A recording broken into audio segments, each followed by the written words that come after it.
இரண்டாவது, ரசூல் ஸல்லல்லாஹு அலைஹி வஸல்லம் வாழ்க்கை வரலாற்றை படிங்க, குழந்தைகளுக்கு சொல்லிக் கொடுங்க. எல்லாத்தையும் விட்டுருவோம், எதுவுமே வேணாம்.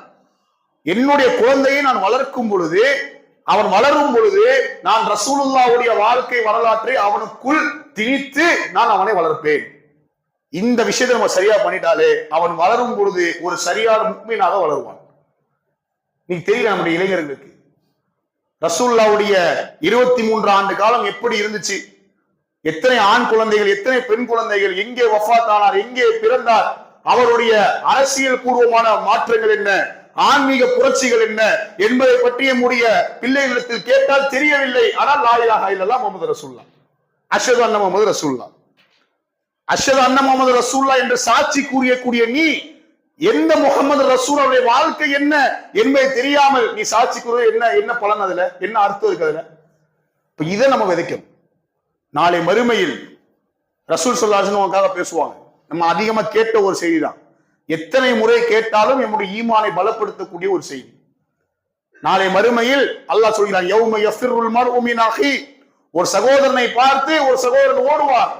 உம்மிஹி வ அபி, ஒரு தாய் தந்தையை பார்த்து ஒரு மகன் ஓடுவார், ஒரு மகனை பார்த்து ஒரு தாய் தந்தை ஓடுவார். நாளை மறுமையில் யாரும் யாருக்கும் உதவி செய்ய மாட்டார். அந்த நாளிலே உச்சகட்ட கோபத்தில் இருக்கக்கூடிய அல்லாஹ், மக்கள் எல்லாம் செல்வார்கள் ஆதமிடத்தில், யா ஆதம், ஆதமே எங்களுக்காக நீங்கள் சற்று அல்லாஹ்விடத்தில் பேசுங்கள், சிபாரிசு செய்யுங்கள். மறுத்து விடுவார், என்னால் முடியாது என்று சொல்லி விடுவார். ஒவ்வொரு நபிமார்களை நோக்கியும் அந்த கூட்டம் செல்லும். எல்லா நபிமார்களும் அன்று அல்லாஹ்வுடைய உச்சகட்ட கோபத்தினுடைய பயத்தில் எல்லா நபிமார்களும் மறுத்து விடுவார்கள்.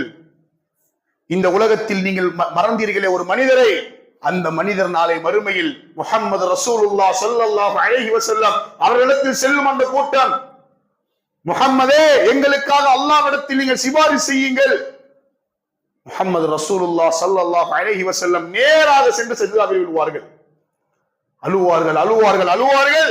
நாளை உச்சகட்ட கோபத்தில் இருக்கக்கூடிய அல்லாஹ் பேசக்கூடிய முதல் வார்த்தை, யா முஹம்மத், முஹம்மதே இர்ஃபா ரஅஸக், உங்களுடைய தலையை நீங்கள் உயர்த்துங்கள், வஷ்ஃபா துஷஃபா, நீங்கள் எதை கேட்டாலும் நான் உங்களுக்கு தருகிறேன், உங்கள் சிபாரிசை நான் ஏற்றுக்கொள்கிறேன். மக்கள் எல்லாம் எதிர்பார்ப்பார்கள்.